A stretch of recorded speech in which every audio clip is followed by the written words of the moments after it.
Hello అండి. Welcome to consistent learning. ఈరోజు మనం ఈ వీడియోలో డీఎడ్ సెకండ్ ఇయర్‌కి సంబంధించిన ఎడ్యుకేషన్ ఇన్ కాంటెంపరరీ ఇండియన్ సొసైటీలో ఉన్న సెకండ్ యూనిట్ అనమాట ఇది. ఇందులో వెరీ షార్ట్ క్వెషన్ చూస్తున్నాము. ఒకసారి క్వెషన్ చూడండి. What is the aim of the ideal of equality? ఓకేనా. ఐడియల్ ఆఫ్ ఈక్వాలిటీ అంటే ఐడియల్ అంటే ఎయిమ్. ఓకేనా. ఈక్వాలిటీ యొక్క ఎయిమ్ ఏంటి అంటే అసలు ఈక్వాలిటీ అంటే ఏంటి అని అడుగుతున్నారు. ఓకేనా. ఇక్కడ ఒకసారి ఆన్సర్ చూడండి.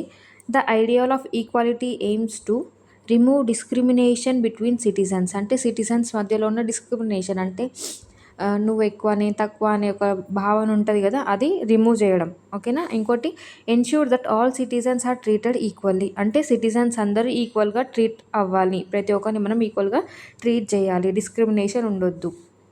ఓకేనా. And it is especially important in India because of the cast system and untouchability. ఇది ఇండియాలో చాలా ఇంపార్టెంట్ అని అంటున్నారు. ఎందుకు ఇంపార్టెంట్ అంటే మన ఇండియాలో క్యాస్ట్ సిస్టమ్ అనేది ఉంటుంది. అంటే ఓసీ, బీసీ, ఎస్సీ, ఎస్టీ ఇట్లా. ఇందులో ఎట్లా అంటే అప్పర్ క్యాస్ట్, లోవర్ క్యాస్ట్ అని, లేకపోతే ఎస్సీ, ఎస్టీ వాళ్ళని అన్టచబుల్స్ లాగా. అంటే ఇప్పుడు అట్లా ఏం లేదు, కానీ ఇంతకుముందు ఒకప్పుడు అలా ఉండేది కాబట్టి అవన్నీ ఏమి ఉండొద్దు, ఇట్లాంటివన్నీ మనము రిమూవ్ చేయాలని ఈ ఈక్వాలిటీ అనేది వచ్చిందనమాట. ఓకేనా.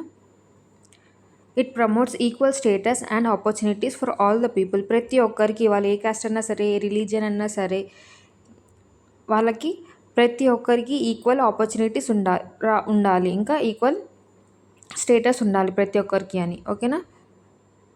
ఇక్కడ ఈజీ మెమరీ చూడండి. ఈక్వాలిటీ అంటే no discrimination, equal treatment for all. అంటే ఈక్వాలిటీ అంటే ఏంది? ప్రతి ఒక్కరిని ఈక్వల్గా ట్రీట్ చేయడం, ఎవరిని డిస్క్రిమినేట్ చేయకుండా, అంటే తక్కువ చేయకుండా, వాళ్ళని కించపరచకుండా, అట్లా ప్రతి ఒక్కరు మనమందరం ఒకటే, మనందరం సమానమే అని ఉండడం, దాన్ని మనము ఈక్వాలిటీ అంటాం. ఓకేనా.